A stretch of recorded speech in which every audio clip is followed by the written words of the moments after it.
Hello, quilting friends, and happy Feature Friday, everybody. Thank you guys for joining me again today in my sewing studio. We are working on this little star quilt again, and I'm actually filling in the triangles that make up the star pattern. So I'm going to show you guys what I'm doing, and I'm doing every little star piece, every little triangle piece individually. I've chosen a couple different patterns to fill in the different pieces, and I'm also using my margin setting so that the design stays inside each individual triangle and doesn't kind of wiggle itself outside into kind of my seam allowance or into the piece next to it if I've kind of gone a little wonky with my sewing, piecing it together, or if the quilting's had take up. So I'm going to show you where your margin is as well.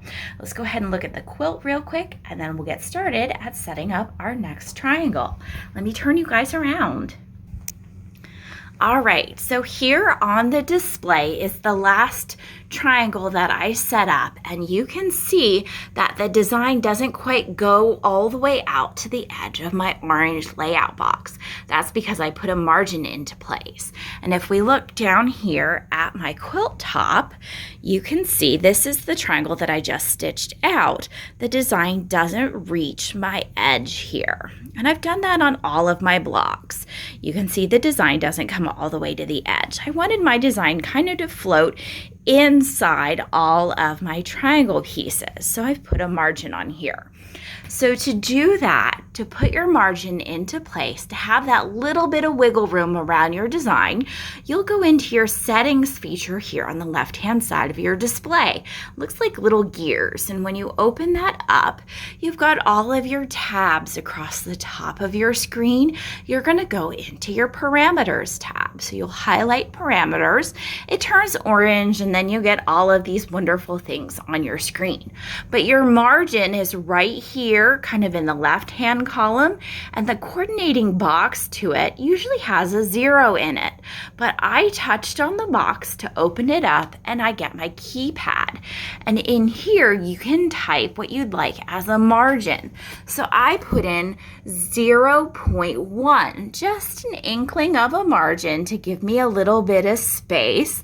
It's a little less than 1/4 of an inch around the edge of my layout box, so my pattern will stay in there. If I wanted a 1/2 inch margin, I could put that in there, and I could have a whole 1/2 inch, and it would put a 1/2 inch space where it wouldn't let my design go any closer than a 1/2 inch to the edge of my pattern box. But I want to put in that 0.1 so it stays kind of down there around 1/8 of an inch, less than 1/4 of an inch. Definitely, I just want that little bitty bit of space. As you can see here, I've just got that little bit of space there between the edge of my design and where I set up my pattern box. So that's how I like that. And once it's set, it's going to be there.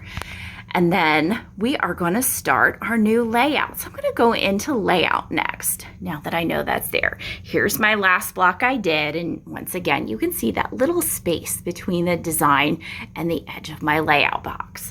Now the next one I want to lay out is going to be one of my kind of turquoise colored triangles. Usually you guys, we are doing squares and rectangles with what I do, but we're going to do a triangle today. So I do triangles in 3 points. So we've got our 3 different points we're going to set.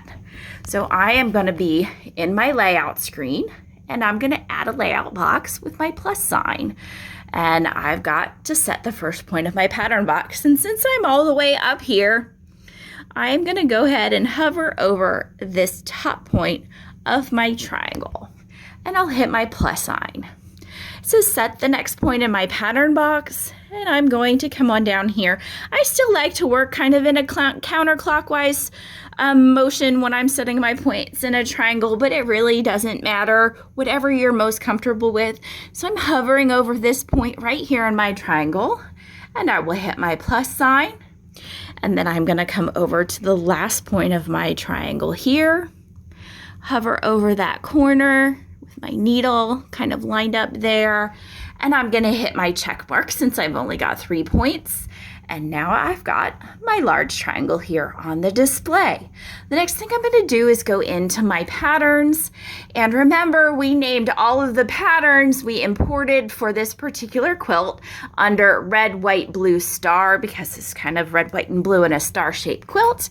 And the pattern that I'm going to use for this turquoise is the same pattern that I used on my little wagons and tricycle and little pedal car, and it's this one, circle 4 triangle. So I'm going to use that one. I'm going to highlight it here and hit my check mark over on the right.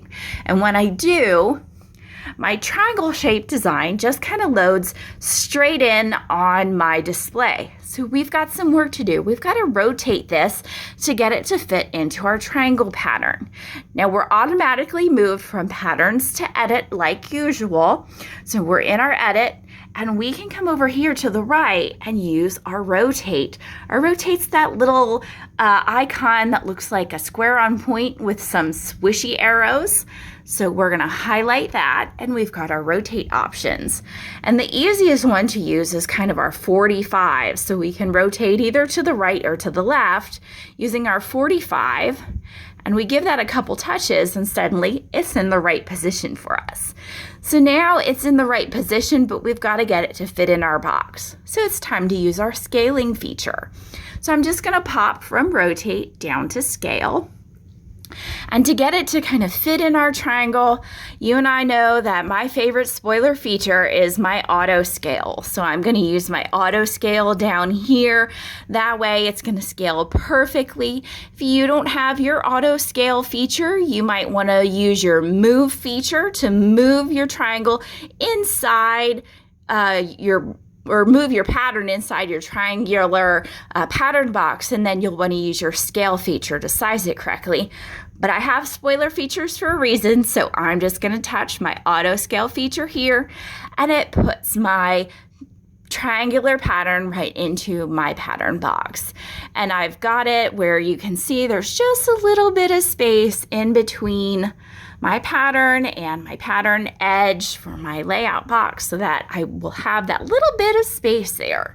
So I'm ready to go. I'm going to hit my home button.